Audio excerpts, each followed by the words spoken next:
Hi friends, ಎಲ್ಲರಿಗೂ ನಮಸ್ಕಾರ. ಈ ವಿಡಿಯೋದಲ್ಲಿ ಮಹಿಳೆಯರನ್ನು ಹೇಗೆ ಉದ್ರೇಕಗೊಳಿಸುವುದು ತಿಳಿದುಕೊಳ್ಳೋಣ ಬನ್ನಿ. ವಿಡಿಯೋ ಕೊನೆ ತನಕ ನೋಡಿ. ಮಹಿಳೆಯರ ಶಾರೀರಿಕ ಪ್ರಚೋದನೆ ಎನ್ನುವುದು ಕೇವಲ ಒಂದು ಸ್ಪರ್ಶಕ್ಕೆ ಸೀಮಿತವಾದುದಲ್ಲ. ಅದು ದೈಹಿಕ ಮತ್ತು ಮಾನಸಿಕ ಎರಡೂ ಅಂಶಗಳ ಸಮ್ಮಿಲನ. ವಿಜ್ಞಾನದ ಪ್ರಕಾರ ಮಹಿಳೆಯರ ದೇಹದಲ್ಲಿ ಕೆಲವು ನಿರ್ದಿಷ್ಟ ಭಾಗಗಳು ಹೆಚ್ಚು ನರಮಂಡಲಗಳನ್ನು ಹೊಂದಿರುತ್ತವೆ. ಇವುಗಳನ್ನು ಎರೋಜೆನಸ್ ಝೋನ್ಸ್ ಎಂದು ಕರೆಯಲಾಗುತ್ತದೆ. ಬೆಂಗಳೂರು ಶೈಲಿಯಲ್ಲಿ ಹೇಳಬೇಕೆಂದರೆ ಪ್ರತಿಯೊಬ್ಬ ಮಹಿಳೆಯ ದೇಹದ ಸಂವೇದನೆ ಬೇರೆ ಬೇರೆಯಾಗಿರುತ್ತದೆ. ಆದರೂ ಸಾಮಾನ್ಯವಾಗಿ ಈ ಕೆಳಗಿನ ಭಾಗಗಳು ಪ್ರಚೋದನೆಗೆ ಹೆಚ್ಚು ಪೂರಕವಾಗಿರುತ್ತವೆ. 1. ಕುತ್ತಿಗೆ ಮತ್ತು ಕಿವಿಯ ಹಿಂಭಾಗ, ದ ನೆಕ್ ಆ್ಯಂಡ್ ಇಯರ್ಸ್. ಮಹಿಳೆಯರ ಕುತ್ತಿಗೆಯ ಭಾಗವು ಅತ್ಯಂತ ಸೂಕ್ಷ್ಮವಾಗಿರುತ್ತದೆ. ಇಲ್ಲಿನ ಚರ್ಮ ತೆಳುವಾಗಿದ್ದು ನರಗಳ ತುದಿಗಳು ಮೇಲ್ಭಾಗದಲ್ಲಿರುತ್ತವೆ. ಕುತ್ತಿಗೆಯ ಹಿಂಭಾಗದಲ್ಲಿ ಮೃದುವಾಗಿ ಕೈಯಾಡಿಸುವುದು, ಉಸಿರಾಡುವುದು ಅಥವಾ ಲಘುವಾಗಿ ಚುಂಬಿಸುವುದು ಅವರಲ್ಲಿ ತಕ್ಷಣವೇ ರೋಮಾಂಚನ ಉಂಟುಮಾಡುತ್ತದೆ. ಕಿವಿಯ ಹಾಲೆಯ ಹತ್ತಿರ ಪಿಸು ಮಾತನಾಡುವುದು ಕೂಡ ಅವರಲ್ಲಿ ಉದ್ರೇಕವನ್ನು ಹೆಚ್ಚು ಮಾಡುತ್ತದೆ. 2. ಬೆನ್ನು ಮತ್ತು ಬೆನ್ನುಮೂಳೆಯ ಕೆಳಭಾಗ, ದ ಬ್ಯಾಕ್. ಬೆನ್ನುಮೂಳೆಯ ಉದ್ದಕ್ಕೂ ಬೆರಳುಗಳನ್ನು ಆಡಿಸುವುದು ಅಥವಾ ಮಸಾಜ್ ಮಾಡುವುದು ಮಹಿಳೆಯರಿಗೆ ಬಹಳ ಇಷ್ಟವಾಗುತ್ತದೆ. ವಿಶೇಷವಾಗಿ ಬೆನ್ನಿನ ಕೆಳಭಾಗ, ಲೋಯರ್ ಬ್ಯಾಕ್, ಸೊಂಟದ ಹತ್ತಿರವಿರುವ ಪ್ರದೇಶವು ತುಂಬಾ ಸೆನ್ಸಿಟಿವ್ ಆಗಿರುತ್ತದೆ. ಇಲ್ಲಿನ ಸ್ಪರ್ಶವು ಅವರ ದೇಹದಲ್ಲಿ ರಕ್ತ ಪರಿಚಲನೆಯನ್ನು ಹೆಚ್ಚಿಸಿ ಕಾಮ ಪ್ರಚೋದನೆಯನ್ನು ಉಂಟುಮಾಡುತ್ತದೆ. 3. ಸ್ತನಗಳು ಮತ್ತು ತೊಟ್ಟುಗಳು, ದ ಬ್ರೆಸ್ಟ್ಸ್ ಆ್ಯಂಡ್ ನಿಪ್ಪಲ್ಸ್.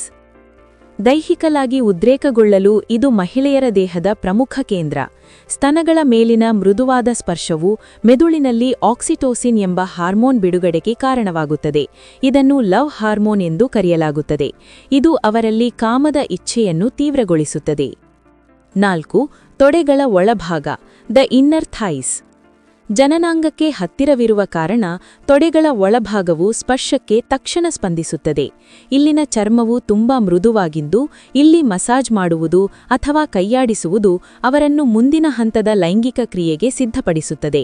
ಇದು ಅವರಲ್ಲಿ ಕುತೂಹಲ ಮತ್ತು ಪ್ರಚೋದನೆಯನ್ನು ಏಕಕಾಲದಲ್ಲಿ ನೀಡುತ್ತದೆ. 5. ಕ್ಲಿಟೋರಿಸ್ ಮತ್ತು ಜನನಾಂಗ, ದ ಕ್ಲಿಟೋರಿಸ್ ಆ್ಯಂಡ್ ದ ಜೆನಿಟಲ್ಸ್. ಮಹಿಳೆಯರ ದೇಹದಲ್ಲಿ ಲೈಂಗಿಕ ಸುಖಕ್ಕಾಗಿಯೇ ಇರುವ ಏಕೈಕ ಭಾಗವೆಂದರೆ ಅದು ಕ್ಲಿಟೋರಿಸ್. ಇದು ಸಾವಿರಾರು ನರಗಳ ತುದಿಗಳನ್ನು ಹೊಂದಿದ್ದು ಪುರುಷರ ಶಿಶ್ನಕ್ಕಿಂತಲೂ ಹೆಚ್ಚು ಸಂವೇದನಾಶೀಲವಾಗಿರುತ್ತದೆ. ಈ ಭಾಗದ ಸರಿಯಾದ ಪ್ರಚೋದನೆಯು ಮಹಿಳೆಯರನ್ನು ಅತ್ಯಂತ ವೇಗವಾಗಿ ಉತ್ತುಂಗ ಸ್ಥಿತಿಗೆ ತಲುಪಿಸುತ್ತದೆ. ಕೇವಲ ಸ್ಪರ್ಶವೊಂದೇ ಸಾಕೆ? ಫೋರ್ಪ್ಲೇ ಅನಿವಾರ್ಯ. ಬಹಳಷ್ಟು ಜನರಿಗೆ ಗೊತ್ತಿಲ್ಲದ ವಿಷಯವೇನೆಂದರೆ ಮಹಿಳೆಯರಿಗೆ ದೈಹಿಕ ಸ್ಪರ್ಶಕ್ಕಿಂತ ಮೊದಲು ಮಾನಸಿಕ ಸಿದ್ಧತೆ ಬೇಕು.